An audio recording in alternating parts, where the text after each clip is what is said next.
गेल्या 30 वर्षांपासून विद्यार्थी अवस्थेत काँग्रेसमध्ये प्रवेश करून युवक घटकासह 15 वर्षांपासून जिल्हा काँग्रेस ग्रामीण जिल्हाध्यक्ष म्हणून सेवा केली आहे. आता मला विधान परिषदेसाठी नामनिर्देशित सदस्य म्हणून संधी द्यावी अशी विनंती पक्षाच्या हायकमांडकडे केली आहे, असे काँग्रेस ग्रामीण जिल्हाध्यक्ष विनय नावलगट्टी यांनी सांगितले. शनिवारी बेळगाव येथे पत्रकारांशी बोलताना त्यांनी ही माहिती दिली. बेळगावमध्ये काँग्रेस भवन उभारण्यासाठी मी मेहनत घेतली आहे. गेल्या 4 दशकात बेळगावमधून विधान परिषदेच्या नामनिर्देशित जागेसाठी कोणालाही संधी मिळाली नाही, असे ते म्हणाले. ನಾನು ಕಳೆದ 30 ವರ್ಷಗಳಿಂದ 1996 ವಿದ್ಯಾರ್ಥಿ ಕಾಂಗ್ರೆಸ್ನಲ್ಲಿ ಕಾಂಗ್ರೆಸ್ ಪಕ್ಷಕ್ಕೆ ಸೇರಿ ಅಲ್ಲಿ 2 ವರ್ಷ, ಅದಾದ ನಂತರ ಯುವ ಕಾಂಗ್ರೆಸ್ನಲ್ಲಿ 5 ವರ್ಷ, ಅದಾದ ನಂತರ ಕಾಂಗ್ರೆಸ್ ಸೇವಾದಳದ ಜಿಲ್ಲಾ ಅಧ್ಯಕ್ಷನಾಗಿ 5 ವರ್ಷ, 4 ವರ್ಷ ರಾಜ್ಯ ಪ್ರಧಾನ ಕಾರ್ಯದರ್ಶಿಯಾಗಿ, ಅದಾದ ನಂತರ ಮುಖ್ಯ ಕಾಂಗ್ರೆಸ್ ಪಕ್ಷದ ಜಿಲ್ಲಾ ಕಾಂಗ್ರೆಸ್ ಪ್ರಧಾನ ಕಾರ್ಯದರ್ಶಿಯಾಗಿ 6 ವರ್ಷ, ಅದಾದ ನಂತರ 2013ರಲ್ಲಿ ಜಿಲ್ಲಾ ಕಾಂಗ್ರೆಸ್ಸಿನ ಅಡಾಪ್ ಪ್ರೆಸಿಡೆಂಟ್ ಅಂತೇಳಿ ಚುನಾವಣಾ ವರ್ಷದಲ್ಲಿ 1 ವರ್ಷ ಆಗಿದ್ದೆ ಚುನಾವಣೆ ನಡೆದಾಗ. ಅದಾದ ನಂತರ ಮತ್ತೆ 2015ರಿಂದ ಇಲ್ಲಿಯವರೆಗೆ ಜಿಲ್ಲಾ ಕಾಂಗ್ರೆಸ್ನ ಅಧ್ಯಕ್ಷನಾಗಿ 11 ವರ್ಷದಿಂದ ನಾನು ಪಕ್ಷದ ಸೇವೆಯನ್ನು ಸಲ್ಲಿಸ್ತಾ ಇದ್ದೇನೆ. ಪಕ್ಷದಲ್ಲಿ ಸಂಪೂರ್ಣವಾಗಿ ನನ್ನನ್ನು ತೊಡಗಿಸಿಕೊಂಡು ಪೂರ್ಣಾವಧಿ ಕಾರ್ಯಕರ್ತನಾಗಿ ಜಿಲ್ಲೆಯ ಎಲ್ಲ ಮುಖಂಡರ ಹಾಗೂ ಕಾರ್ಯಕರ್ತರ ಪದಾಧಿಕಾರಿಗಳನ್ನು ವಿಶ್ವಾಸಕ್ಕೆ ತೆಗೆದುಕೊಂಡು ಪಕ್ಷವನ್ನು ಕಟ್ಟಲು ಜಿಲ್ಲೆಯಲ್ಲಿ ಶ್ರಮವನ್ನು ವಹಿಸಿದ್ದೇನೆ. ವಿಧಾನಸಭಾ ಚುನಾವಣೆಗಳಿರ್ಬೋದು, ಜಿಲ್ಲಾ ಪಂಚಾಯತ್ ಚುನಾವಣೆಗಳಿರ್ಬೋದು, ಎಲ್ಲರಲ್ಲೂ ಸಹ ಒಂದು ಸಾಧನೆಯನ್ನು ಮಾಡಿ ಜಿಲ್ಲಾ ಪಂಚಾಯತ್ ಅಧಿಕಾರಕ್ಕೆ ಬರುವಲ್ಲಿಯೂ ಸಹ ನಾನು ಅಧ್ಯಕ್ಷ ಇದ್ದಾಗ ಅಧಿಕಾರಕ್ಕೆ ಬಂತು. ಅದೇ ರೀತಿ ಎಲ್ಲ ತಾಲೂಕು ಪಂಚಾಯತ್ಗಳಲ್ಲೂ ಅಧಿಕಾರ ಬಂತು. ಅದಾದ ನಂತರ 2018-23ರಲ್ಲಿ 8ರಲ್ಲಿ 5 ಶಾಸಕ ಸ್ಥಾನವನ್ನು ಸಹ ಗೆದ್ದಿದ್ದೇವೆ. 2 ವಿಧಾನ ಪರಿಷತ್ ಸ್ಥಾನವನ್ನು ಗೆದ್ದಿದ್ದೇವೆ.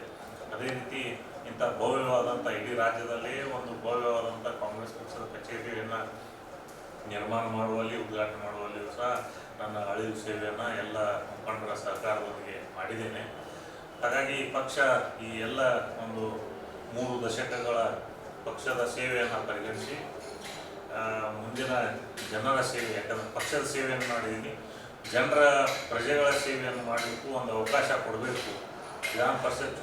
ವಿಧಾನ ಪರಿಷತ್ತಿನ ಏನು ನಾಮನಿರ್ದೇಶಿತ ಸ್ಥಾನ ಇದೆ, ಅದರಲ್ಲಿ ನನಗೂ ಒಂದು ಸ್ಥಾನವನ್ನು ಕೊಟ್ಟು ಜನಸೇವೆ ಮಾಡಲಿಕ್ಕೆ ಅವಕಾಶ ಕೊಡಬೇಕಂತೇಳಿ ಈಗಾಗಲೇ ನಾನು ನಮ್ಮ ಜಿಲ್ಲೆಯ ಎಲ್ಲ ಮುಖಂಡರಿಗೂ ಸಹ ಮನವಿ ಮಾಡಿದ್ದೇನೆ, ಶಾಸಕರಿಗೂ ಮನವಿ ಮಾಡಿದ್ದೇನೆ. ಅದೇ ರೀತಿ ರಾಜ್ಯದ ನಾಯಕರಿಗೆ, KPCC ಅಧ್ಯಕ್ಷರಿಗೆ, ಮಾನ್ಯ ಮುಖ್ಯಮಂತ್ರಿಗಳಿಗೆ, ಉಪಮುಖ್ಯಮಂತ್ರಿಗಳಿಗೆ ಹಾಗೂ AICCಯ ಪ್ರಧಾನ ಕಾರ್ಯದರ್ಶಿಗಳಿಗೆ, AICC ಅಧ್ಯಕ್ಷರಿಗೆ, ಸನ್ಮಾನ್ಯ ರಾಹುಲ್ ಗಾಂಧಿ ಅವರಿಗೂ ಸಹ ನಾನು ಮನವಿಯನ್ನು ಸಲ್ಲಿಸಿದ್ದೇನೆ. ಹಾಗಾಗಿ ಪಕ್ಷ ಏನು ನಿರ್ದೇಶನ ಕೊಡ್ತದೆ, ಏನು ನನಗೆ ಕೆಲಸ ಮಾಡಲಿಕ್ಕೆ ಅವಕಾಶ ಕೊಡ್ತದೆ, ಅದನ್ನು ನಾನು ಸಂಪೂರ್ಣವಾಗಿ ಮಾಡಲಿಕ್ಕೆ ನಾನು ತಯಾರಿದ್ದೇನೆ. ಯಾಕೆಂದರೆ ಬೆಳಗಾವಿ ಜಿಲ್ಲೆಗೆ ಕಳೆದ 40 ವರ್ಷಗಳಿಂದ ಯಾವುದೇ ರೀತಿಯ ವಿಧಾನ ಪರಿಷತ್ತಿನ ಸದಸ್ಯ ನಾಮಕರಣ ಸದಸ್ಯ ಸ್ಥಾನವನ್ನು ಕೊಟ್ಟಿಲ್ಲ. ಹಾಗಾಗಿ ನಾನು ಈ ಬಾರಿ, ಯಾಕಂದರೆ ನಾನು 11 ವರ್ಷಗಳಿಂದ ಜಿಲ್ಲಾಧ್ಯಕ್ಷನಾಗಿರೋದ್ರಿಂದ ಒಂದು ರಾಜ್ಯದಲ್ಲಿ ಸೀನಿಯರ್ ಜಿಲ್ಲಾಧ್ಯಕ್ಷನಾಗಿಯೂ ಸಹ ನಾನು ಗುರುತಿಸಿಕೊಂಡಿದ್ದೇನೆ. ಹಾಗಾಗಿ ಈಗಾಗಲೇ ಗುಲ್ಬರ್ಗ ವಿಭಾಗದಲ್ಲಿರ್ಬೋದು, ಮಂಗಳೂರು ವಿಭಾಗದಲ್ಲಿರ್ಬೋದು, ಮೈಸೂರು ಕಡೆ ಎಲ್ಲ ಕಡೆ ಜಿಲ್ಲಾಧ್ಯಕ್ಷರಿಗೆ ಅವಕಾಶವನ್ನು ಕೊಟ್ಟಿದ್ದಾರೆ. ಹಾಗಾಗಿ ನಮ್ಮ ಕಿತ್ತೂರು ಕರ್ನಾಟಕ ಭಾಗದಿಂದ ಈ ಬಾರಿ ನನಗೆ ಅವಕಾಶ ಕೊಡಬೇಕು ಅಂತೇಳಿ ನಾನು ಸನ್ಮಾನ್ಯ ಪಕ್ಷದ ಎಲ್ಲ ಹಿರಿಯರಲ್ಲಿ ಮನವಿಯನ್ನು ಮಾಡಿದ್ದೇನೆ. ಇದಕ್ಕೆ ನನಗೆ ಬೆಂಬಲವಾಗಿ ಎಲ್ಲ ನಮ್ಮ ಬ್ಲಾಕ್ अध्यक्षರು, ಮುಂಚೂಣಿ ಘಟಕಗಳ ಜಿಲ್ಲಾಧ್ಯಕ್ಷರು ಹಾಗೂ ಎಲ್ಲ ನಮ್ಮ ಮುಖಂಡರುಗಳು ಸಹ ನನಗೆ ಬೆಂಬಲವಾಗಿ निंतिದ್ದಾರೆ. मी पक्षासाठी भरपूर काम केलं असून यावेळी मला एक संधी द्यावी अशी मी विनंती केली, असे त्यांनी सांगितले. विनोद कोलकार, KMM मराठी, बेळगाव.